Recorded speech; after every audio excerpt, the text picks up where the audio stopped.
আগের যুগের বড় প্রসিদ্ধ আল্লাহওয়ালা ছিল। তো ওনার বাড়ির পাশেই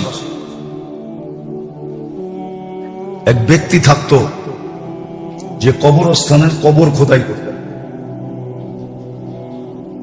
তো কবরস্থানের কবর খোদাই করত। তো একদিন ওনার মনে উঠছে যে দেখি আমার বাড়ির পাশে যখন ওকে জিজ্ঞাসা করে দেখি ও যে কবর খোদাই করে এই পর্যন্ত কোনো আশ্চর্যজনক কাহিনী দেখছে কিনা। হয় না, আপনারা জানবেন না, যারা রাত দিন ড্রাইভ করে, গাড়ি চালায়, যারা এবারে বলে ডিস্ট্রিক্ট ড্রাইভার, ওদের কাছে মাঝে মাঝে অনেক ধরনের কাহিনী শুনতে পাওয়া যায়। ওরা রাত বেড়ায় গাড়ি চালায়, তো জঙ্গল মঙ্গল ছোট চাপা সব দিক দিয়ে চালাইতে হয়, ঠিক না? ওদের কাছে মাঝে মাঝে কাহিনী শোনা যায়। তুমিও বলতেছে আমিও কাহিনী শোনার জন্য ওর কাছে গেলাম, যে ও তো কবর খোদাই করে আর বৎসরের পর বৎসর খোদাই করতেছে। দেখি ওর কাছে কোনো আজীব কাহিনী শুনতে পাওয়া যায়। একদিন যে জিজ্ঞাসা করছে, ভাই তুই তো কবর খোদাই করিস, তুই এই জীবনে কোনো আশ্চর্য কাহিনী দেখছস গুরুস্থানে? তো বলছে, তুমি যদি জিজ্ঞাসা না করতে তাহলে আমার বলার ইচ্ছা ছিল না, কিন্তু তুমি প্রসিদ্ধ আল্লাহওয়ালা, আমাদের সমাজে সবচেয়ে সম্মানিত, শুধু সমাজ না পুরো এলাকায়, তুমি যখন জিজ্ঞাসা করছো তাহলে আমি 3টা কবরের কথা তোমাকে বলবো। দেখবেন আজিমপুরে কিছু কবর রেডি থাকে, কি আগের থেকেই রেডি করে রাখে, যে লাশ এরকমও হইতে পারে কোনো লাশ হঠাৎ আসা করবে, খোদাই করতে করতে টাইম চলে যাবে। তো বলে একবার আমি 3টা কবর রেডি করে রাখছি। তো প্রথম কবর খোদাই করছি, দ্বিতীয়টা করছি, তৃতীয়টা যখন খোদাই করতেছিলাম, তো খোদাই করার সময় আমার কবরের ভিতরে খুব গরম অনুভব হয়েছে। ঠিক বলে ভাবছি কবর খোদাই করতেছি এই জন্য বুঝি, কিন্তু না, দেখতেছি যে কবরের ভিতরেই কেমন জানি একটা গরম গরম ভাব। যাক, কষ্টে মষ্টে আমি কবর রেডি করা ছায়ায় বসেছিলাম। হঠাৎ দেখলাম উপর থেকে 2 জন লোক আসলো। উপর থেকে সাদা পোশাক পরিহিত, পাগড়ি পরিহিত। আমি কিন্তু কিস্সা কাহিনীতে তেমন অভ্যস্ত না, আমার বয়ানে তেমন কিস্সা কাহিনী নাই, কিন্তু কিছু কিস্সা কাহিনী খুব কি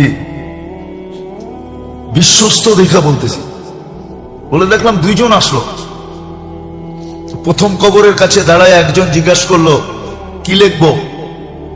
তো বলল যে চতুর্দিকে লেখো, চতুর্দিকে 12 মাইল, চতুর্দিকে 12 মাইল, এদিকেও 12 মাইল, এদিকেও 12 মাইল, এদিকেও 12 মাইল, এদিকেও 12 মাইল। বলে দ্বিতীয় কবরের কাছে আসলো, আচ্ছা বলল কি লিখবো? বলে যেই পর্যন্ত চোখের দৃষ্টিশক্তি যায়, চতুর্দিকে। বলে ওই তৃতীয় কবরের কাছে আসলো, আয়সা বলবো কি লিখবো? তো আঙ্গুল দিয়া দেখাইলো, 2 আঙ্গুলের মধ্যখানে যতটুকু ফাঁক, এতটুকু জায়গা লেখো, এতটুকু জায়গা। এই জন্য হাদিসে আছে, কারো কারো কবর ডাইন দিক থেকেও চাপ দিবে, বাম দিক থেকেও চাপ দিয়া কাগজ বানায় দেবে, কাগজ। শুধু 2 দিক থেকে চাপ দিবে না, মাথার দিক থেকেও দিবে, পায়ের দিক থেকেও দিবে। বলে তারপরে 2 জন চলে গেল। আমি অপেক্ষায় ছিলাম যে কবর তো রেডি করছি, আমার কাছ থেকে কিনবে। বলে প্রথম লাশটা যখন আসলো, প্রথমটা আসলো, কবর দেখলো, আমার কাছ থেকে কবরটা নিয়ে নিল। কিন্তু ওইখানে লোকজন বেশি ছিল না, লোকজন বেশি ছিল না। খাট উঠানের 4 জন আর 1-2 জন লোক লগে ছিল। আমি জিজ্ঞাসা করলাম, ভাই দাফন কাফনে তো লোকজন অনেক আসে, একবারে গরিব মানুষ তো, একবারে দেখবেন গরিব মানুষের জানা যায় কেউ তেমন কি না যায় না, গরিব মানুষ তো। গরিব মানুষ, কিন্তু নামাজ রোজায় খুব পাক্কা ছিল। কি ছিল?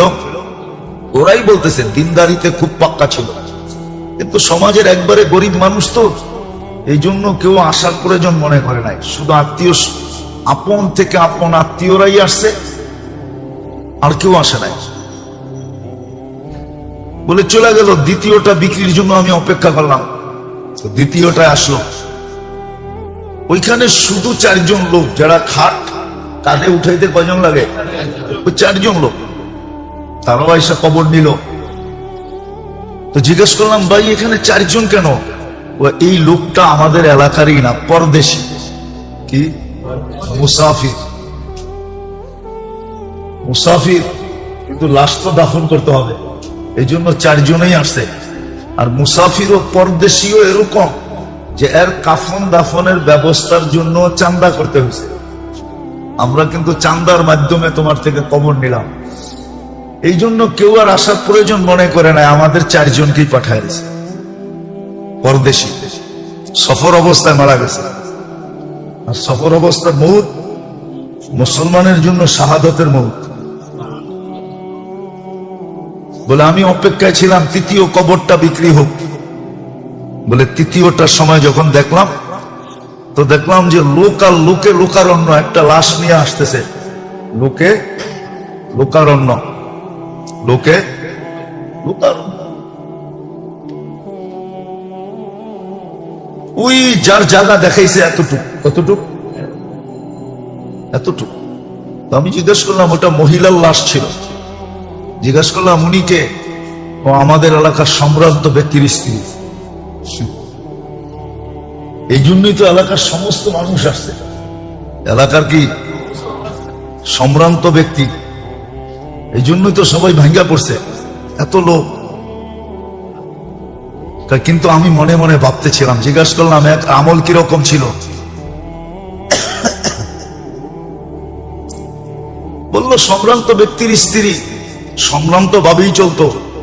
কি কি সম্ভ্রান্ত ভাবে চলা বোঝেন না? মনে হয় বোঝেন না। কি কি বোঝেন? যেমন আজকে সম্ভ্রান্তরা চলে, এরকমই চলে, ঠিক না? এটাকেই ফ্যাশন মনে করে, এটাকেই কি মনে করে? খোলা মনের মানুষ মনে করে, কালচার, কত শব্দই তো আছে, ঠিক না? তো বলে কবর দিয়ে চলে গেল। তো আল্লাহওয়ালাকে বলতেছিল যে আমার জীবনে এই 3টা কবর আমি আমার স্বচক্ষে দেখছি।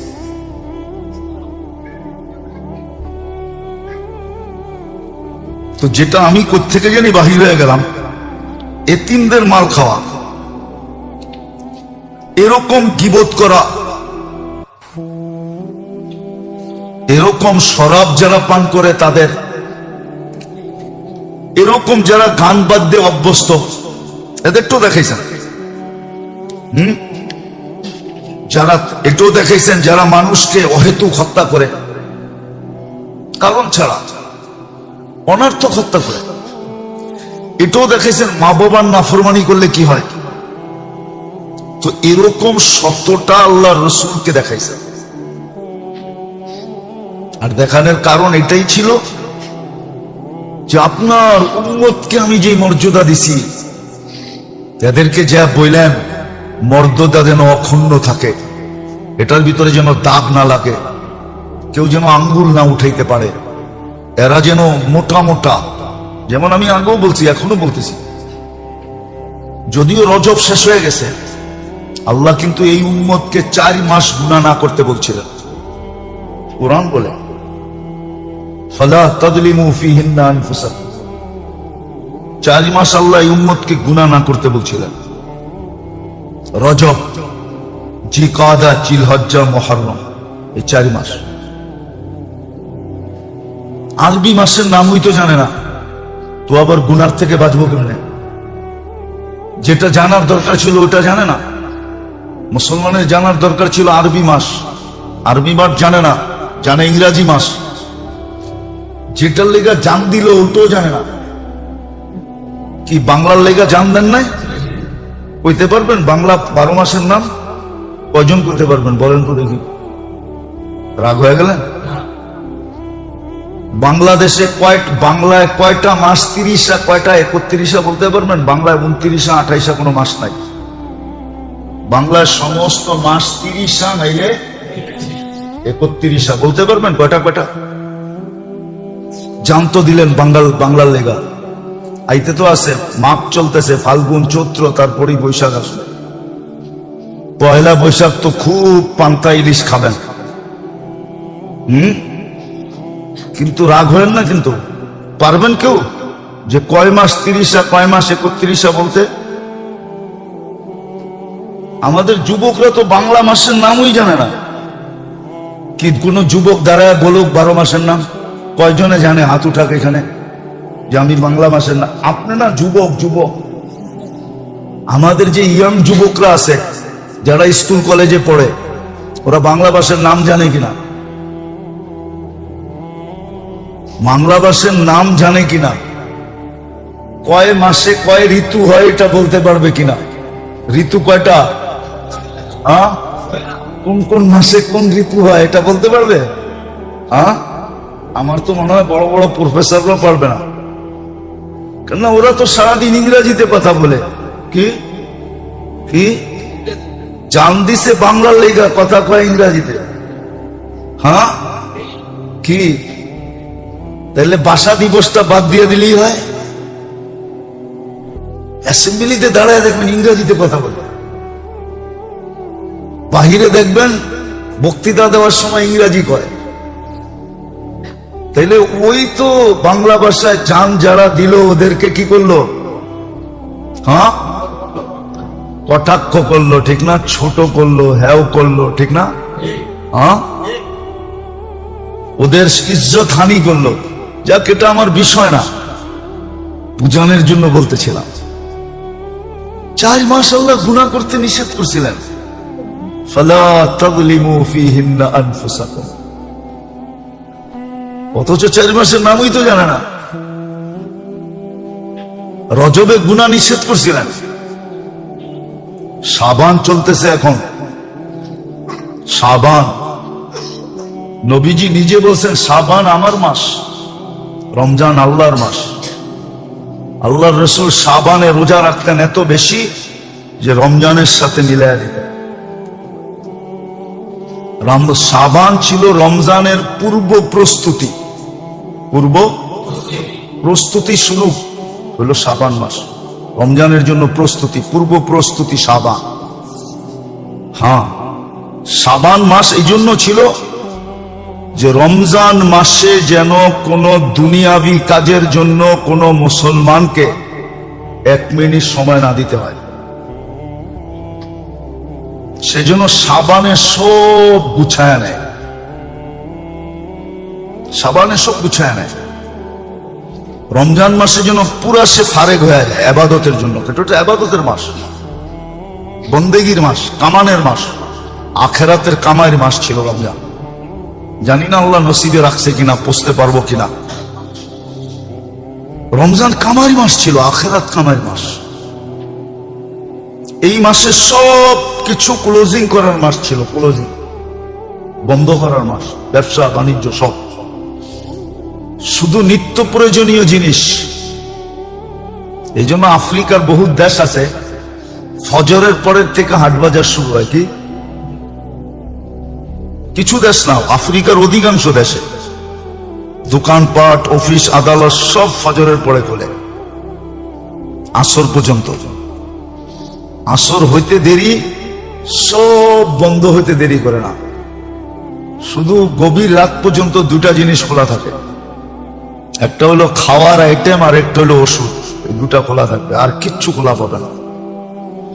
ওষুধ আইটেম খোলা পাবে না, খাওয়ার দোকান খোলা পাবে না। বাকি রাস্তাঘাট দেখবেন ফাঁকা আর ফাঁকা। আসর হইতে সব বন্ধ। ফজর পড়া দেখবেন সব খুলে গেছে। সিলেটি ভাষা বোঝেন তো না?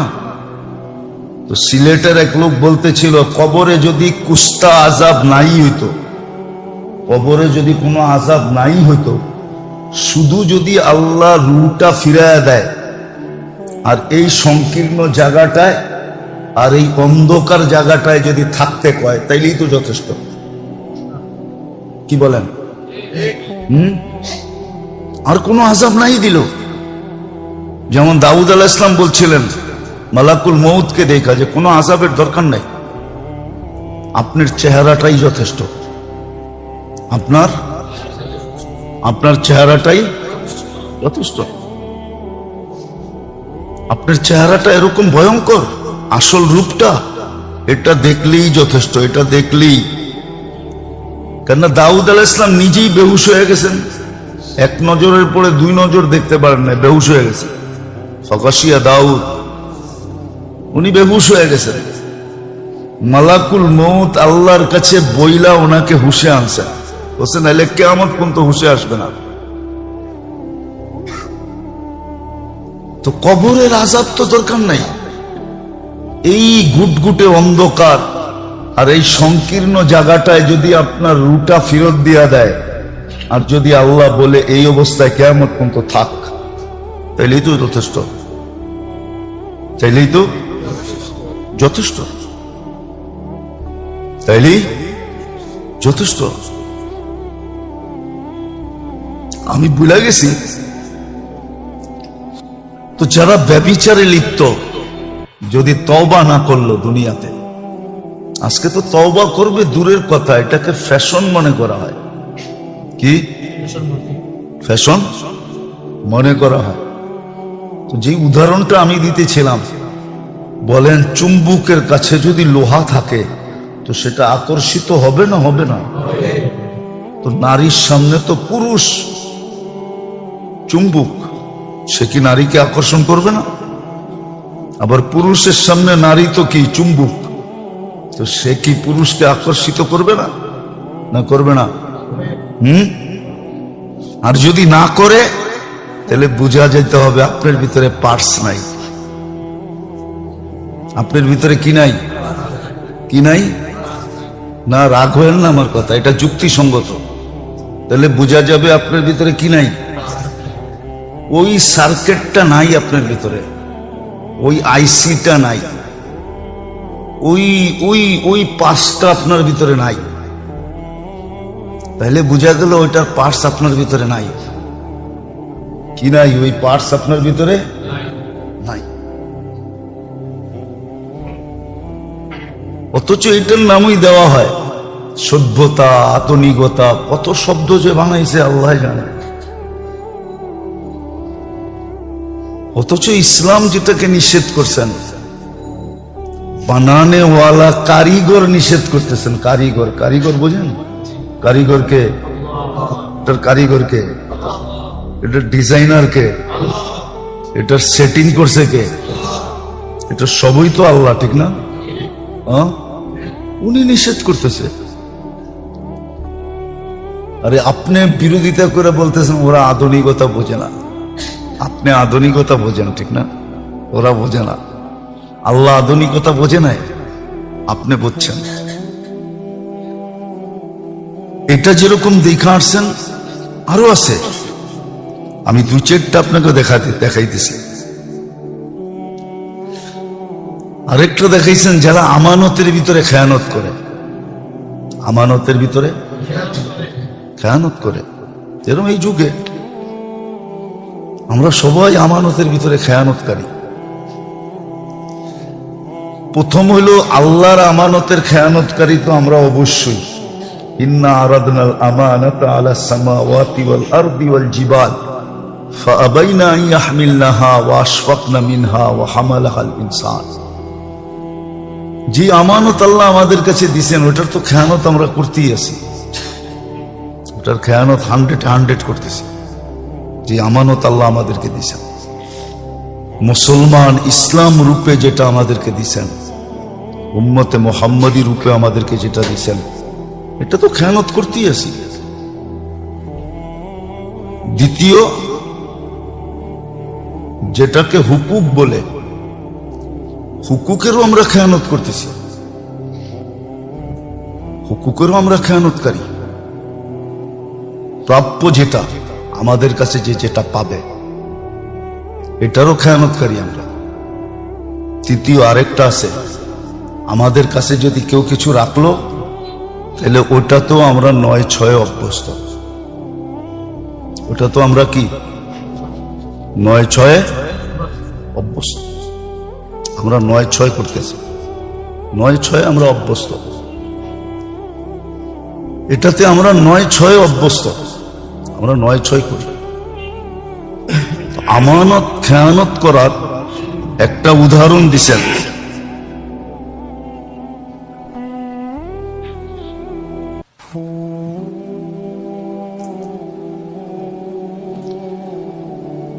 যে সে একটা বিরাট বড় বোঝা উঠাইতে চাইতেছে, কিন্তু উঠাইতে পারে না, কিন্তু ফেরেশতারা তাকে উঠাইতে বাধ্য করতেছে।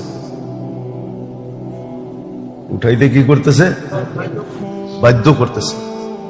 যেটা সে উঠাইতে বাধ্য করা হয় তাকে। আবার সে মাথার থেকে নামায়া দেয়, আবার ফেরেশতা তাকে বাধ্য করে মাথার উপরে উঠাইতে। এইভাবেই চলতে থাকে। তো জিজ্ঞাসা করছে এটা কি? তো বলছে যারা আমানতের ভিতরে খেয়ানত করছে তাদের দোজখের ভিতরে এরকমের শাস্তি দেওয়া হবে। এটা আপনার উম্মতের দৃষ্টান্ত। এরকম আরো অনেক, শুধু এরকম একটা না দুটা না, একটা না দুটা না, অনেক। যেমন হালাল ছেড়া যারা হারাম বক্ষণ করে, যারা দুনিয়াতে সুদ খায়, ঘুষ খায়, এদের দৃষ্টান্ত। যারা এতিমের মাল খায়া ফেলে, আর এটা আমাদের সমাজে এখন ব্যাপক, এতিমের মাল খায়া ফেলা। আবার এটার ভিতরে আরেকটা অন্তর্ভুক্ত আছে, শক্তিশালী দুর্বলেরটা খায়া ফেলে। শক্তিশালী দুর্বলেরটা খায়া ফেলে, দুর্বলেরটা শক্তিশালী দুর্বলেরটা খায়া ফেলে। এটার পরিধিটা অনেক লম্বা, বললে আমার সমাজ মানতেও পারবে না।